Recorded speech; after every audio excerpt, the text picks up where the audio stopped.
آج قرآن عزیز کی 109 نمبر سورت ہے سورۃ الکافرون، جس کی ابھی ہم نے صحیح تلفظ کے ساتھ ادائیگی کا طریقہ سیکھا ہے۔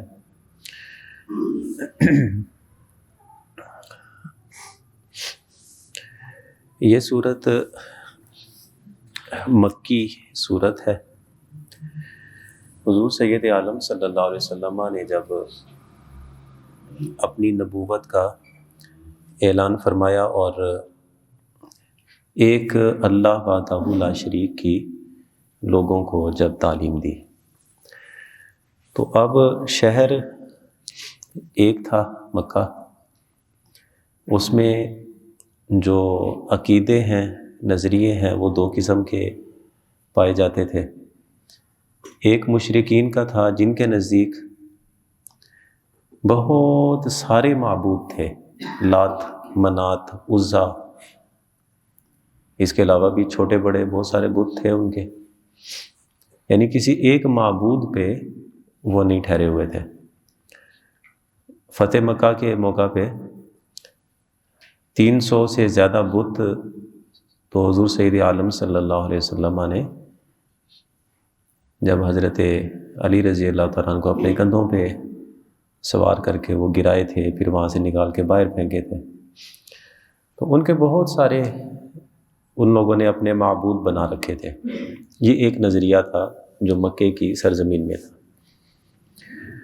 اور دوسرا نظریہ وہ تھا جو حضور صلی اللہ علیہ وسلم نے عطا فرمایا کہ معبود صرف وہ اللہ ہے، وہی معبود حقیقی ہے، اور وہ اکیلا ہے، تنہا معبود ہے، اس کا کوئی شریک نہیں ہے۔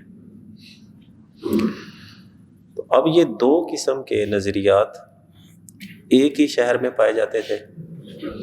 نتیجہ یہ نکلتا تھا کہ جو کفار اور مشرکین بیٹھ کے باتیں کرتے یا اپنے معبودوں کی باتیں کرتے، اور ادھر مسلمان ایک اللہ وحدہ لا شریک کی عبادت کرتے اور اس کی بات کرتے، تو ان کا آپس میں اختلاف رہتا تھا۔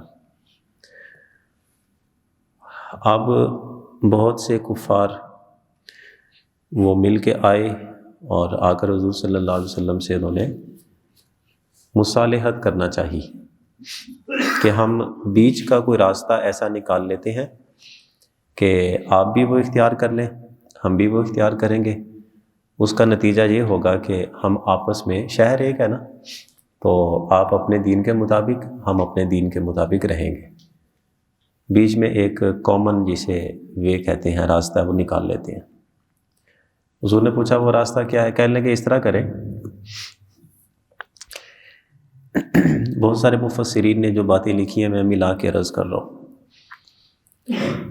کہ ہم آپ کے معبود کو برا نہیں کہیں گے، تو آپ بھی ایسا کریں، آپ ہمارے معبودوں کے بارے میں کچھ نہیں کہیں گے، یعنی یہ صلح کر لیں۔ آپ کہتے ہیں کہ اللہ وحدہ لا شریک ہے، آپ اللہ کی عبادت کریں، بس یہ نہ کہیں کہ اللہ کے سوا کوئی شریک نہیں ہے، کیونکہ اگر یہ بات کریں گے تو ہمارے بتوں کی مخالفت ہو جاتی ہے۔ آپ صرف اپنے اللہ کو مانیں اور اپنے اللہ کی عبادت کریں۔ ہم کیا کریں گے؟ ہم آپ کے لوگوں کی مخالفت نہیں کریں گے، لیکن یہ ہے کہ ہم اپنے ان بتوں کو بھی نہیں چھوڑیں گے۔ حضور نے فرمایا کہ پوری کائنات کا خالق اور مالک وہ اللہ ہے جو وحدہ لا شریک ہے۔ ہمارے تو کلمہ طیبہ یہی ہے، لا الہ الا اللہ، اللہ کے سوا کوئی معبود حقیقی نہیں ہے۔ اس کے علاوہ لوگوں نے جتنے بھی بت ہیں، چاہے وہ پتھر کے، چاہے لکڑی کے، سگے مرمر کے، تراش کے انہوں نے بنائے، سب باطل ہیں۔ مصالحت نہ ہو سکی، پھر انہوں نے اگلی تجویز یہ پیش کی کہ چلے ایسا کرتے ہیں کہ آپ ہمیں اجازت دیں، 1 سال ہم سارے جتنے بھی مکے کے لوگ ہیں وہ آپ کے معبود کی عبادت کریں گے، پورا 1 سال۔ اور پھر آپ یہ کریں کہ سال پورا ہو، پھر آپ اور آپ کے ماننے والے وہ ہمارے معبودوں کی عبادت کریں۔ اگر تو ہمیں آپ کا طریقہ اچھا لگا تو مستقل ہم آپ کے دین میں آ جائیں گے، اور اگر آپ کو اور آپ کے ماننے والوں کو ہمارا طریقہ اچھا لگ گیا تو پھر آپ ہماری طرف آ جائیں۔ یہ بات بھی تسلیم نہ ہوئی کہ ایک لمحے کے لیے بھی اللہ کے علاوہ کسی کی عبادت کا تصور بھی کرنا، یہ انسان گوارا نہیں کر سکتا۔ اچھا، تیسرا انہوں نے پھر یہ مطالبہ کیا کہ یوں کریں، چلیں سال کی بات بھی اگر آپ تسلیم نہیں کرتے تو ایسا کریں کہ جب آپ حرم میں داخل ہوں، بیت اللہ شریف میں آئیں، تو ہمارے بت جہاں پہ رکھے ہیں نا، تو جس طرح حجر اسود کو استلام کرتے ہیں نا، ادب اور تعظیم کے ساتھ سجدہ چاہے نہ کریں، ان کی عبادت نہ کریں، صرف تعظیم کے ساتھ اس کو دور سے استلام کر لیا کریں۔ حضور نے فرمایا اچھا میں تمہیں بتاتا ہوں۔ حضور تشریف لے گئے، اپنے حجرے میں گئے، کچھ ہی دیر کے بعد یہ سورہ کافرون نازل ہوئی۔ پھر حضور واپس تشریف لائے، لوگ حرم میں بیٹھے ہوئے تھے، ان کے پاس گئے، اور آپ نے جا کے جب ان کو یہ سورت سنائی تو اس کے بعد وہ مایوس ہو گئے کہ اب ان کے ساتھ ایمانیات کے معاملے میں، یعنی اللہ کی عبادت اور اللہ کو وحدہ لا شریک ماننے کے معاملے میں ان سے بات نہیں ہو سکتی۔ یہاں پر ایک چیز قابل توجہ ہے کہ نظریہ اور عقیدہ پوری امت کو جو ملا ہے اور سمجھ آیا ہے وہ حضور صلی اللہ علیہ وسلم کی ذات سے، لیکن حضور نے اس وقت فوراً ان کو جواب نہیں دیا، اللہ کی وحی کا انتظار کیا۔ حالانکہ یہ بات جب ہو رہی تھی، پہلی تجویز نہیں تسلیم کی، دوسری نہیں کی، تیسری نہیں کی، جواب دینے کے لیے وحی کا انتظار کیا۔ یہ اسی طرح ہے، ایسے میں سادی سی مثال عرض کر دوں کہ آفس میں، دفتر میں بیٹھا ہوا ایک آدمی، وہ اگر آپ کے منہ متھے لگنے والا ہو لیکن کام اس نے نہ کرنا ہو آپ کا، تو آپ جب اسے کہتے ہیں کہ فلاں بھائی میرا فلاں کام کر دو، وہ کہتے ہیں اچھا میں صاحب جی کو پوچھ لاں، پھر وہ اوپر آفیسر سے جا کے بات کرتا ہے، وہ کہتا ہے نہیں یہ تو نہیں ہو سکتا، وہ بندہ اپنے پہ بات لیتے ہی نہیں ہے۔ اس کا فائدہ کیا ہوتا ہے کہ بار بار جا کے اسی بندے کے سامنے جب آپ اپنی کوئی مجبوری رکھیں گے، اس نے کام تو کرنا نہیں آپ کا، تو پھر وہ ایک ایسی ذات کا حوالہ پیش کر دیتا ہے کہ اس کے بعد آپ بھی نہیں کہیں گے۔ تو حضور صلی اللہ علیہ وسلم جب اگر اپنی طرف سے ہی انہیں جواب دے دیتے تو مطلب یہ کہ وہ دوبارہ آ کے یہی مطالبے کرتے۔ جب حضور نے اللہ کی طرف سے پیغام دیا کہ میرے رب تعالیٰ نے یہ صورت نازل فرمائی ہے، اس کا مطلب ہے دینی معاملات میں کوئی سمجھوتا نہیں ہو سکتا۔ تو اس کے بعد یہ جو اللہ تعالیٰ کے وحدہ لا شریک ہونے پہ بات ہوتی تھی، عبادت کے معاملے میں ڈائلاگ ہوتا تھا، یہ ختم ہو گیا۔ اب دیکھیں اس میں پیغام کیا ہے۔ ارشاد فرمایا بسم اللہ الرحمن الرحیم، قل یا ایھا الکافرون، اے نبی آپ فرما دیں، قل، یہ مختلف ترجمے ملتے ہیں، اے نبی آپ فرما دیں، کہہ دیجئے، تم فرماؤ، لیکن ہمیشہ ایک پہلو اپنے ذہنوں میں رکھنا چاہیے کہ قرآن عزیز کا ترجمہ پڑھتے وقت اور جس کا ترجمہ آپ نے لینا ہے، یہ لازمی دیکھیں کہ اللہ نے اپنے نبیوں کو، اپنے رسولوں کو عزتوں سے نوازا ہے۔ ہمیشہ ترجمہ کرنے میں ایسا انداز اختیار کیا جائے گا جس سے اس نبی کی عظمت معلوم ہو۔ تم کہو، بات ٹھیک ہے، تم فرماؤ، آپ ذرا اس میں ذات کی عظمت معلوم ہو رہی ہے، آپ کہہ دیجئے، اس سے بھی ذات کی عظمت معلوم ہو رہی ہے۔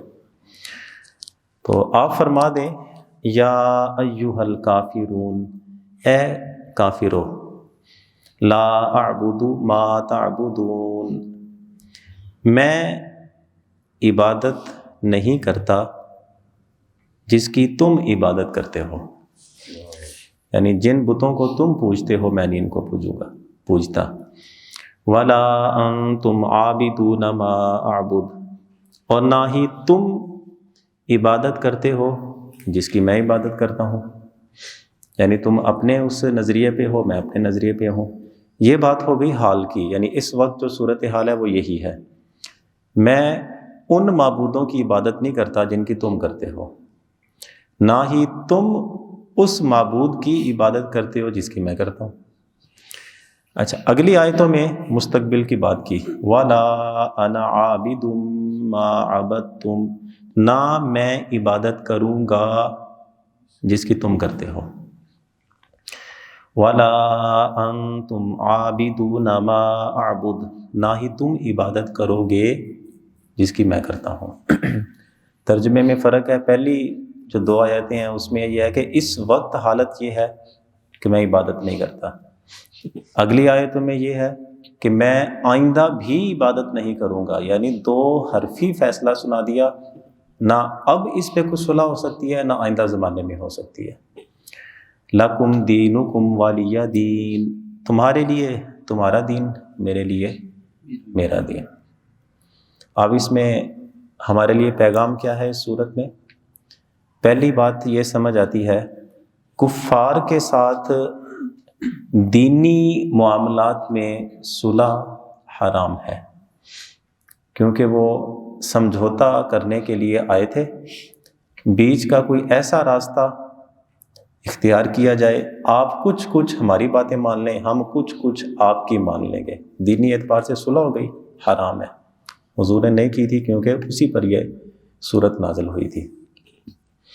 اب ہم دیکھتے ہیں نا، کچھ لوگ ہیں، بہت اعتراضات بھی کیے جاتے ہیں. اپنی مسجد میں کرسچن کو بلا لیا جاتا ہے اور انہیں یہ کہا جاتا ہے کہ آپ اگر ہماری اس عبادت گاہ میں آ کے اپنے طریقے کے مطابق اگر عبادت کرنا چاہیں تو آپ کو اجازت ہے. اور اس میں حضور صلی اللہ علیہ وسلم کی وہ حدیث طیبہ کا ایک حوالہ بھی پیش کیا جاتا ہے. دیکھیں، حضور صلی اللہ علیہ وسلم صاحب نبوت اور رسالت ہیں. انہوں نے تبلیغ دین کے لیے ان لوگوں کے لیے گنجائش رکھی کہ اگر ہمارا دین سیکھنے آئے ہو، ہمارے دین کی تہذیب دیکھنے آئے ہو، ہمارے دین کے جو تقاضے ہیں وہ دیکھنے آئے ہو، چلیں جب تک تمہیں سمجھ نہیں آ رہی تو اپنے طریقے کے مطابق رہو اور ہمیں دیکھو ہم کیا کرتے ہیں. وہ تو ایک وقت کی ضرورت تھی. اب کس صورت میں جائز ہے؟ یہ صورت جائز نہیں ہے کہ ہم آپ کے چرچ میں آ جایا کریں گے یا آپ کے مذہبی تہوار میں شریک ہو جایا کریں گے، آپ ہماری میلاد کی محفل میں شریک ہو جایا کریں. ایسا نہیں. صرف اہل علم کے لیے اجازت ہے کہ وہ اپنی ذاتی سربراہی میں اگر وہ عیسائیوں کو، یہودیوں کو، کفار، مشرکین، سکھ اپنی عبادت گاہ میں آنے کی اجازت اس لیے دیں کہ ہم انہیں اپنا دین سمجھائیں اور قرآن کی تعلیمات ہیں وہ ان کے سامنے رکھیں تاکہ ان کے دل روشن ہو جائیں اور یہ اسلام کی طرف آ جائیں. ایک بندہ جسے پتہ ہی نہیں ہے دین کا، جسے قرآن کی نزاکتوں کا علم نہیں ہے، وہ کہے چونکہ وہ کرتے ہیں تو ہمیں بھی کر لینا چاہیے. اب یہ تو کوئی بات نہ ہوئی.